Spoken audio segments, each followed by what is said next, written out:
Hola queridos hermanos, ¿qué tal? ¿Cómo están? Espero que se encuentren muy bien. Les saluda el Padre Byron. Sean bienvenidos a una clase más de Teología para Laicos. Nos encontramos en el apartado de Eclesiología y estamos en la segunda clase. En este día veremos la naturaleza de la Iglesia. Para ello les invito a hacer una oración. En el nombre del Padre, y del Hijo, y del Espíritu Santo. Hacemos un momento de silencio y junto a María clamamos la venida del Espíritu Santo que nos ilumine, el Espíritu Santo que nos dé amor, el Espíritu Santo que nos dé la fuerza de voluntad para que lo que entendemos podamos amarlo y vivirlo constantemente.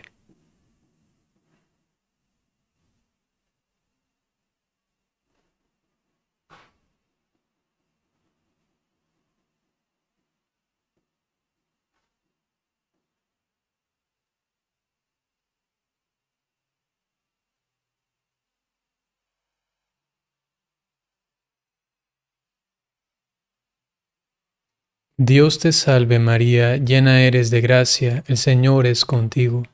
Bendita eres entre todas las mujeres, y bendito es el fruto de tu vientre, Jesús. Santa María, Madre de Dios, ruega por nosotros pecadores, ahora y en la hora de nuestra muerte. Amén. En el nombre del Padre, y del Hijo, y del Espíritu Santo. Muy bien, queridos hermanos. Veamos de qué se trata este punto importante, la naturaleza de la Iglesia. Básicamente, en este principio de la clase, vamos a reforzar algunas cosas que ya se han mencionado en la clase primera. Se darán cuenta que tendrá alguna similitud, sin embargo, vamos todos aquí y ir como conduciéndolo hacia el punto esencial. ¿Cuál es la naturaleza misma de la Iglesia? Inclusive intentaremos dar un par de definiciones de esta. Primero, la Iglesia, como hemos dicho antes, es un misterio. Término misterio aplicado a la Iglesia, indicando que su realidad trasciende a la institución visible y desborda las capacidades humanas de comprender y de decir. Nos encontramos frente a algo que nos sobrepasa. Es verdad que es visible, pero a la vez nos desborda porque es invisible, también es mística, es espiritual. La Sacrosanctum Concilium en el numeral 2 nos dice: es característico de la Iglesia ser a la vez humana y divina, visible y dotada de elementos invisibles, presente en el mundo y sin embargo peregrina, pero de suerte que en ella lo humano está ordenado y subordinado a lo divino, lo visible a lo invisible y lo presente a la ciudad futura que esperamos. Todas las realidades visibles, humanas y terrenales que conforman la Iglesia están ordenadas, dirigidas y serán llevadas hasta la consumación cuando todo sea ya uno en Cristo y esta misma Iglesia sea ya completamente espiritualizada, sea completamente, si se quiere decir así, ¿no?, resucitada, en el sentido de que todos sus miembros gozarán de el don de la vida eterna. No es una mera yuxtaposición, es decir, que la visible está aquí y la invisible está acá, como que fueran solamente dos cosas juntas, pero que no tienen ninguna conexión, ¿no? Más bien están siempre, como se dice aquí, compenetradas, es decir, en comunión. Repito, no es una mera yuxtaposición entre la comunidad espiritual y la institución social, ¿no? Ambas se compenetran, son auténticamente a la vez. Eso es interesante, ¿no?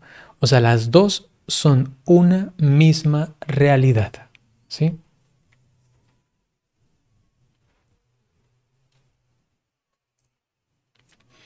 El misterio de la Iglesia solo encuentra punto adecuado de semejanza en el misterio del Verbo de Dios encarnado. Eso es importantísimo para entender luego la naturaleza misma de la Iglesia.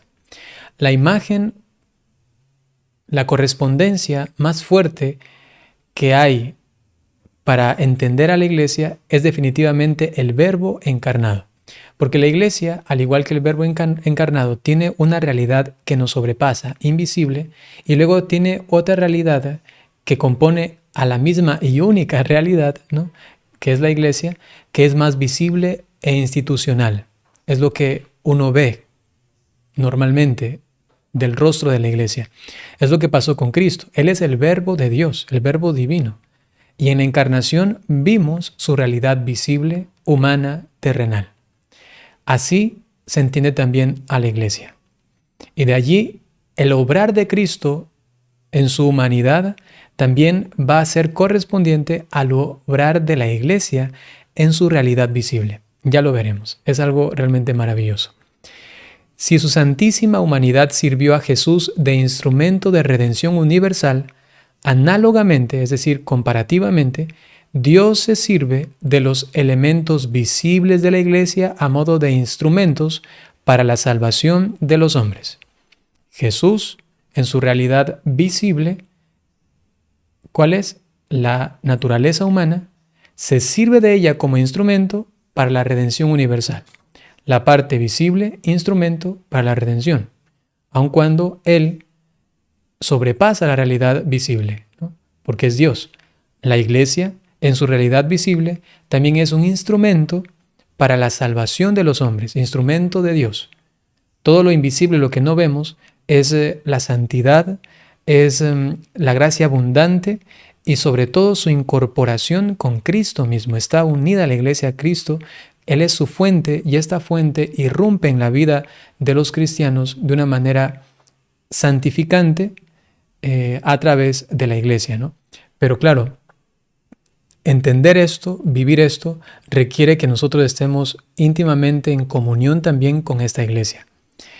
Y por eso de allí se desprende estas frases que suelen decir los predicadores, que lo hacen con mucho acierto, ¿no?, que si uno se aleja de la Iglesia, definitivamente se va alejando de Cristo. Quizá uno no lo entiende al principio, uno dice, no, es que Dios no es religión, Dios no es iglesia, uno se comienza a alejar, pero cuando uno se aleja, comienza a perder de vista el rostro auténtico revelado de Cristo, porque ya no tiene como fundamento la verdad en la Iglesia, ya no tiene como instrumento de su santificación y de redención a la Iglesia misma, sino que ahora dice yo mismo.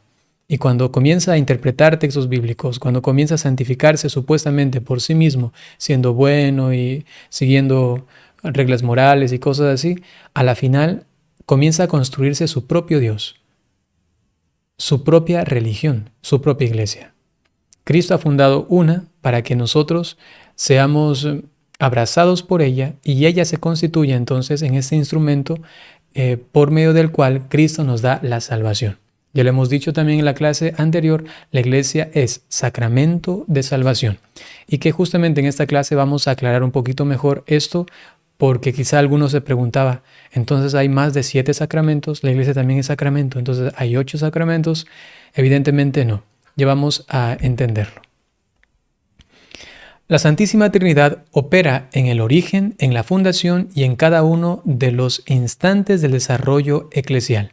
Lo que vimos también la semana pasada, la Iglesia tiene una compenetración también con la Santísima Trinidad. También en su finalidad salvífica y en su destino último hacia la instauración definitiva del reino de Dios. La Santísima Trinidad está operando en ella. Es su fundamento y es también quien opera la Trinidad en la Iglesia. La incorporación personal a la Iglesia debe realizarse mediante el bautismo en el nombre del Padre, del Hijo y del Espíritu Santo, con agua natural, según el estudio del sacramento, ¿no? Cada sacramento tiene materia y forma. La forma es en el nombre del Padre y del Hijo y del Espíritu Santo, y la materia es el agua, que se unen las dos al decirlo con el agua, virtiendo o sumergiendo a la persona para lograr el sacramento de la adopción filial, ¿no? Imágenes de la iglesia. Es importante en este punto decirles que si ustedes quieren reforzar todo esto que vamos viendo, por ejemplo, aquí se va a hablar de algunas imágenes o símbolos de la iglesia y uno diría, pero ¿en qué capítulo está de la Biblia? ¿A dónde se refiere esto? Pues les invito a leer íntegramente la Lumen Gentium, y si es que no pueden, quizá por tiempo, por lo menos sería importante que lean los numerales que aquí se citan, porque no podría poner todo lo que dice en este numeral, que además son 5 párrafos, ¿no? Y poner cada cita bíblica, porque ahí sería prácticamente leer la Lumen Gentium, ¿no? Entonces aquí se hace un resumen, pero ahí están los numerales para que ustedes los profundicen todavía mucho más, ¿no? Entonces la Lumen Gentium 6 recoge de la Sagrada Escritura muchas imágenes de la Biblia. Por ejemplo, la imagen del redil, del rebaño de Dios. Todo esto podemos identificarlo rápidamente en el capítulo 10 del Evangelio de Juan, por ejemplo, ¿no? En ese redil cuya única puerta es Cristo, rebaño de Dios que Cristo pastorea. Campo y viña que el Señor cultiva. Tenemos imágenes desde el Antiguo Testamento y luego también en el Nuevo Testamento. Edificación de Dios, cuya piedra angular es Cristo. Hay muchos textos también San Pedro en su carta nos habla al respecto. Esposa a la que Cristo ama y se entrega para santificarla. Y otras imágenes más, ¿no? Redil, rebaño de Dios, campo y viña, edificación de Dios, esposa de Cristo. En la Lumen Gentium podemos encontrar inclusive más imágenes y su fundamento bíblico. Imágenes más elaboradas alusivas a cada una de las personas divinas. Por ejemplo, pueblo de Dios, que hace alusión al Padre, cuerpo místico de Cristo, que hace alusión al Hijo, y templo del Espíritu Santo, que hace alusión al mismo Espíritu Santo, ¿no? El pueblo de Dios como un título que se le daba más en el Antiguo Testamento, cuerpo místico de Cristo, que se atribuye más al Nuevo Testamento, sobre todo a San Pablo, y templo del Espíritu Santo, que también la Iglesia lo ha integrado, por ejemplo, en el Catecismo de la Iglesia Católica, también en la Lumen Gentium, que nos dice que esta Iglesia es también por la acción del Espíritu Santo en ella continuamente, como la casa de Dios, el templo del Espíritu Santo. Imágenes de la Iglesia, concretamente según las personas divinas. Por ejemplo, pueblo de Dios que hacía alusión al Padre. Es un pueblo sacerdotal. Tiene por cabeza a Cristo. La ciudadanía se adquiere por nacimiento del Espíritu Santo y aporta la dignidad y la libertad de los hijos de Dios. Un pueblo de bautizados, sacerdotal, ¿no? La cabeza es Cristo. Son un pueblo sacerdotal por el bautismo, es decir, nacidos por el Espíritu Santo, y que se gozan de ser hijos de Dios en esa libertad y dignidad. Su ley, el mandamiento del amor. Su fin, dilatar más y más el reino de Dios. Instrumento, esta iglesia, que es iglesia de Cristo. ¿Para qué? Para la redención de todos los hombres. Iglesia peregrina, ¿en dónde? En la tierra, hasta la consumación del reino de Dios al final de los tiempos. Así se puede interpretar este título de la iglesia, pueblo de Dios. Ya aquí vamos entendiendo que cuando hablamos de la iglesia estamos hablando de una sociedad, no caótica, sino una sociedad que vive en comunión. Sociedad de personas, de hijos de Dios, que constituyen un pueblo. Es importante ya ir como acentuando el término comunión. Es decir, todos ellos se encuentran unidos a Cristo y en Cristo entre todos ellos mismos. Cuerpo místico de Cristo. Es un organismo espiritual no reducible a sus solas estructuras visibles. ¿Por qué? Porque, como hemos dicho antes, hay algo que sobrepasa la pura materialidad, visibilidad de la iglesia. Alentado por un alma, este ha sido determinado como el Espíritu Santo. El Espíritu Santo es quien da la vida a esta iglesia, a este cuerpo místico. Dirigido por su cabeza. La cabeza del cuerpo es Cristo y nosotros, sus miembros. Por ello, los miembros son los fieles cristianos. Se unen con la cabeza y entre sí por medio del bautismo y se fortalecen por la recepción de la Eucaristía y de los otros sacramentos. Ya vamos dándonos cuenta que aun cuando tienen diferentes títulos o se pueden hacer alusiones a diferentes títulos, sin embargo, en esencia, en naturaleza, es lo mismo. En el que cada miembro realiza su función propia y algunos, por ejemplo la jerarquía, tiene tareas esenciales para el conjunto. Es un cuerpo, este cuerpo tiene miembros y dentro de esos miembros hay unos que tienen tareas especiales para lograr justamente esta comunión. Sin esos miembros especiales podríamos estar quizá juntos, pero no en comunión. Podríamos estar juntos, pero inclusive divididos internamente. Estamos ahí el uno del otro en el mismo lugar, pero rotos internamente el uno del otro. Porque hay quizá otra doctrina, porque hay otra forma de pensar, otro asentimiento, inclusive otra fe. Por ello la importancia de aquellos que custodian la fe, para que ésta sea la misma desde Cristo hasta la consumación total de la misma Iglesia. Cabeza y miembros. Ellos dos, la cabeza con todos los miembros, constituyen el Cristo total, según la explicación de San Agustín sobre la unidad de la Iglesia. Eso es hermosísimo, ¿no? Entonces así se entiende el cuerpo místico de Cristo, que tiene mucha relación con también el título o la forma de ver a la Iglesia como pueblo de Dios. Y por último, Iglesia, templo del Espíritu Santo. San Agustín amplía su marco de aplicación. Dice, Dios habita en su templo. No solo el Espíritu Santo, también el Padre y el Hijo. Por tanto, templo de Dios, o sea, de la Trinidad entera, es la Santa Iglesia. Toda ella, la del cielo y la terrena. Así pues, imagen citada es esta, la del templo del Espíritu Santo, repetidas veces en el Concilio Vaticano II e incluida en el Catecismo de la Iglesia Católica en los numerales 797-798. Esta imagen del templo del Espíritu Santo indica la presencia de la tercera persona de la Trinidad como principio vital, aglutinador y santificante del pueblo de Dios y cuerpo místico de Cristo. Tenemos al pueblo de Dios, tenemos al cuerpo místico de Cristo, que es lo mismo, pero visto desde su relación con el Padre, su relación con el Hijo, y ahora la Iglesia en su relación con el Espíritu Santo, templo del Espíritu Santo, que le da vida a la Iglesia. Él es el que nos une, el aglutinador, el que nos capacita a todos, a pesar de que somos distintos y a veces tenemos diferentes ideologías. Sin embargo, nuestras diferencias nos hace uno en Cristo. Evidentemente, unos en la fe, uno en el bautismo, uno solo en nuestro Dios, en nuestro Padre, ¿no?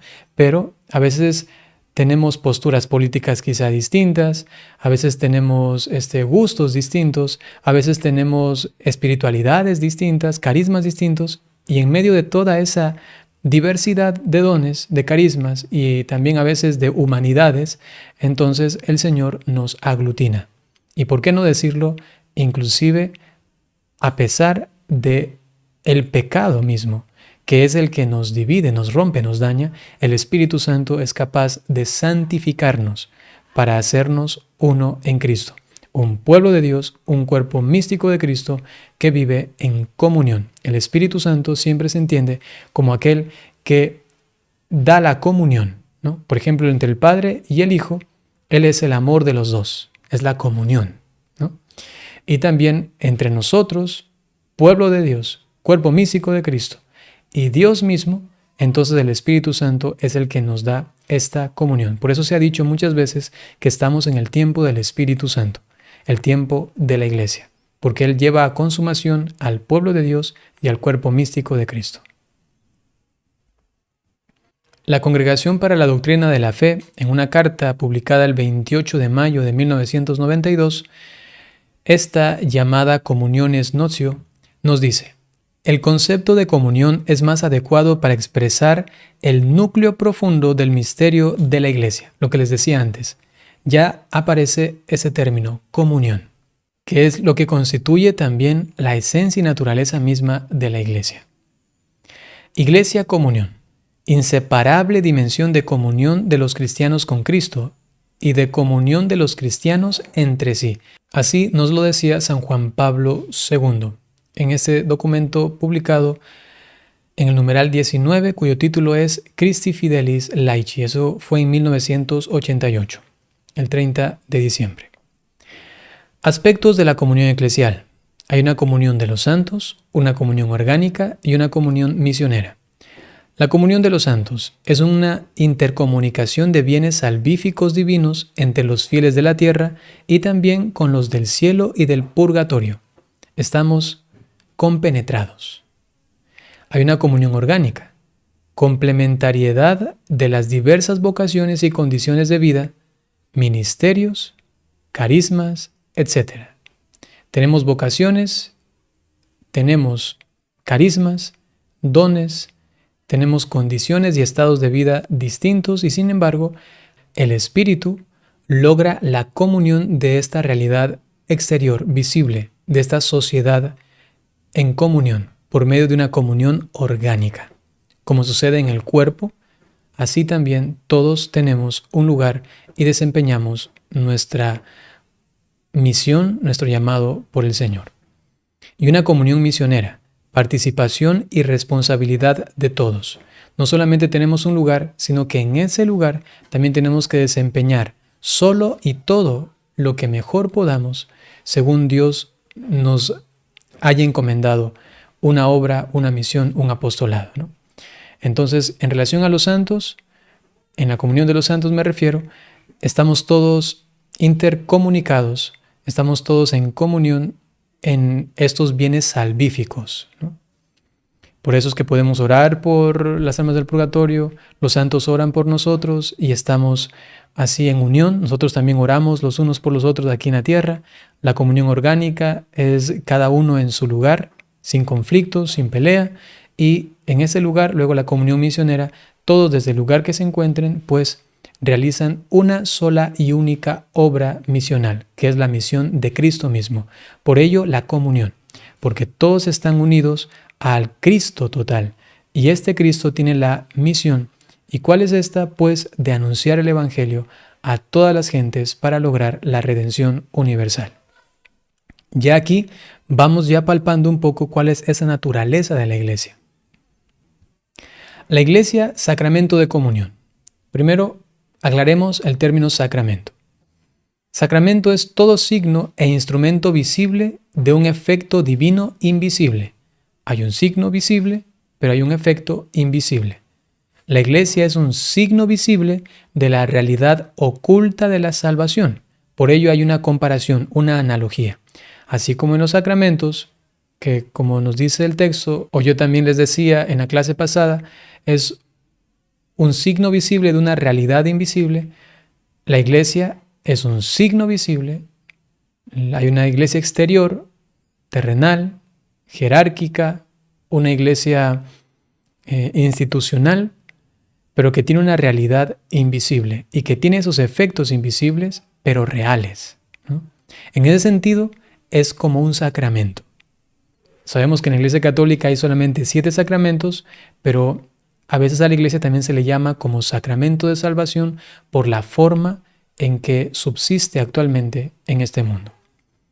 La Lumen Gentium, por ejemplo, en el numeral 1 nos dice: la Iglesia es en Cristo como un sacramento, es decir, signo e instrumento de la íntima unión del hombre con Dios y de la unidad de todo el género humano.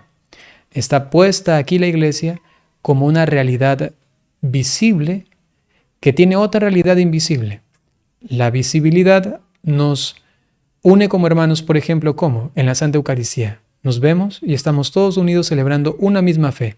Pero esta realidad, que es visible, todavía no denota, no demuestra toda la realidad invisible, porque en ese mismo instante estamos unidos a todos los demás fieles, a todos los cristianos del mundo, a todos los católicos, a todos los que hacen parte de la Iglesia de Cristo, y además unidos con los con los cielos mismos, con las almas ya santas, unidos también con las que están en el purgatorio. Pero por medio de la iglesia ya vamos palpando un poco eso que nos excede, que nos sobrepasa, que es invisible. Definición de la iglesia. Las aportaciones del Vaticano II y el magisterio posterior nos dicen, en resumen, la iglesia es el sacramento de la comunión de los hombres con Dios y entre sí por Cristo en el Espíritu Santo. Listo. Ahí está, de una forma magistral expresada, la definición de la iglesia. Sacramento de la comunión de los hombres con Dios, lo que hemos dicho hace un momento, y entre sí también, porque estamos juntos y deberíamos estar en comunión, por Cristo, que es el que nos precede, y todo esto en el Espíritu Santo, que es el que nos santifica y que logra la comunión nuestra con el mismo Cristo y con Dios mismo. Y por ello, un signo también de oración de esta realidad es cuando celebramos la misa, los actos litúrgicos. Todo lo ofrecemos al Padre por Cristo en el Espíritu Santo, siempre. Presta atención a las oraciones de la misa y te vas a dar cuenta de aquello. Sin embargo, no desvela el misterio. La definición que hemos dado no es que ya, eso es todo, no hay más. Es hermosísima, es materia de reflexión para un buen tiempo. Sin embargo, evidentemente, lo que es la iglesia en sí misma es impronunciable, es indecible, es inefable. El elemento divino de la iglesia hace siempre insondable al hombre la profundidad de su misterio. Es que al estar incorporada a la iglesia a Cristo, tiene ya un baño de divinidad, con lo cual nunca podremos decir lo suficiente de ella. Otras definiciones posibles. Es la institución fundada por Cristo para la salvación de las almas. Según lo que hemos dicho anteriormente, se puede definir así también. Y por último, es el pueblo de Dios y/o el cuerpo místico de Cristo, formado por los bautizados que profesan la misma fe, participan de los mismos sacramentos y están unidos al Papa. Esta definición es un poco más jurídica, ¿no? La encontramos inclusive basándonos en el Código de Derecho Canónico, ¿no? Y como última luz de entendimiento, quisiera basarme en el numeral 767 del Catecismo de la Iglesia Católica, donde se nos dice que la Iglesia por naturaleza es misionera, enviada por Cristo a todas las naciones para que haga de ellas sus discípulos. En consecuencia, si unimos todo, podríamos decir que la naturaleza de la Iglesia es ser otro Cristo actuante aquí en la tierra que tiene como misión anunciar el Evangelio a todos para hacer de todos discípulos de Cristo y llevarlos al cielo. Esa para mí es como la definición personal más acertada que tengo hasta este día, ¿no? Y también quería compartirles con ustedes. Bien, queridos hermanos, vamos a terminar entonces. Espero que les haya servido de mucho. Si tienen alguna pregunta, alguna interrogante, pueden dejar en los comentarios y yo voy respondiendo durante la semana. Esperen la próxima clase el día martes, que estoy subiendo estas de eclesiología, martes y viernes. Bien, dispónganse sencillamente ahora a recibir la bendición. El Señor esté con ustedes. La bendición de Dios Todopoderoso, por intercesión de la Santísima Virgen María, San José y todos los ángeles y santos, en el nombre del Padre, y del Hijo, y del Espíritu Santo. Hasta pronto.